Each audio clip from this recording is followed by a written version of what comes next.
अब नील तुम्हारा बॉस है, इसलिए नील सर कहने की आदत डाल लो।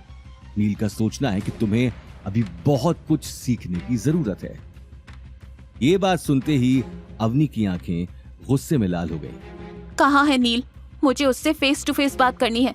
शनाया फिर मुस्कुराकर बोली, नील अभी अवतार ग्रुप के चेयरमैन के आने का वेट कर रहा है। फाइनल कॉन्ट्रैक्ट जो साइन होने वाला है, तुम जाओ यहां से। इससे पहले कि शनाया आगे कुछ कह पाती, अवनी गुस्से में कॉन्फ्रेंस रूम के अंदर चली गई। कॉन्फ्रेंस रूम में केवल 2-3 लोग ही मौजूद थे जो टेबल साफ कर रहे थे। अभिनव गुप्ता के इंतजार में नील प्रोजेक्टर के सामने बैठा था। नील को सामने देखते ही अवनी का चेहरा गुस्से में भड़क गया। नील, तुमने मेरी ड्यूटीज चेंज करवाई हैं और मेरे कैबिन से मेरा सामान बाहर निकलवा दिया।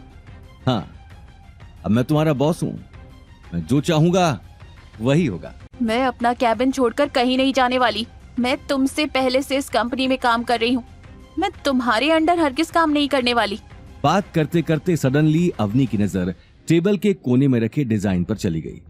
उस डिजाइन को देखते ही अवनी के कदम वहीं थम गए, लेकिन इससे पहले कि वो आगे टेबल की ओर बढ़ती, नील उसके सामने आकर खड़ा हो गया। निकलो यहां से। सामने से हटो। ये कहते हुए अवनी ने गुस्से में नील को धक्का दे दिया। नील अगले ही पल टेबल के दूसरे कोने में जा गिरा। उसके सामने से हटते ही अवनी को टेबल पर रखा डिजाइन दिखाई दिया, जिसे देखकर उसके पैरों तले जमीन खिसक गई।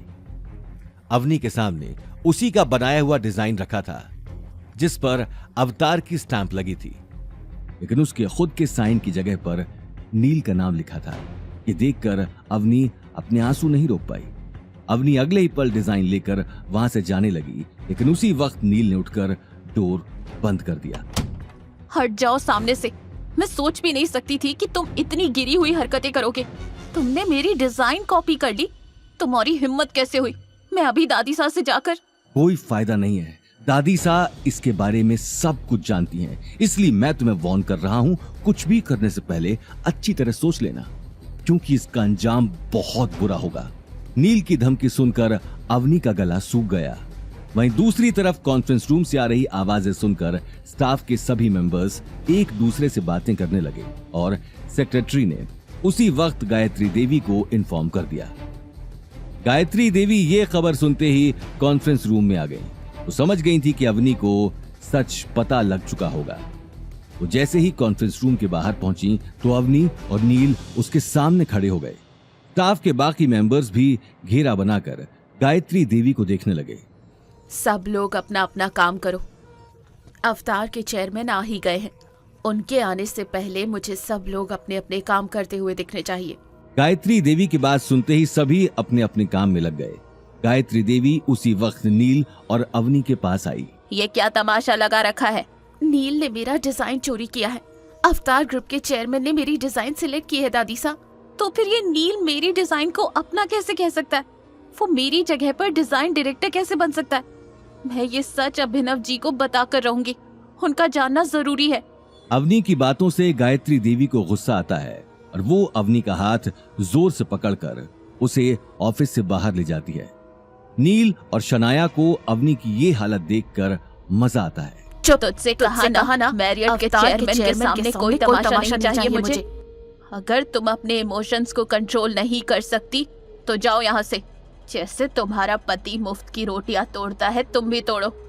डिजाइन के बदले तुम्हें बिना काम किए सैलरी और बोनस दे दूंगी, पर मेरे कंपनी का फेस तुम नहीं हो सकती।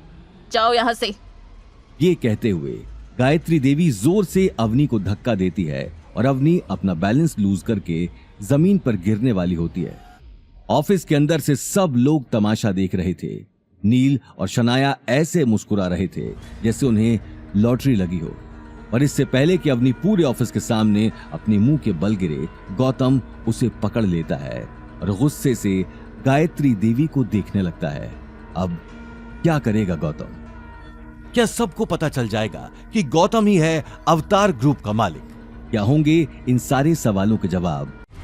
आगे की कहानी जानने के लिए देखिए अगला एपिसोड सिर्फ पॉकेट एफएम के यूट्यूब चैनल पर और रॉयल वारिस के सारे एपिसोड्स को सुनने के लिए डिस्क्रिप्शन में दी लिंक से डाउनलोड करें पॉकेट एफएम ऐप।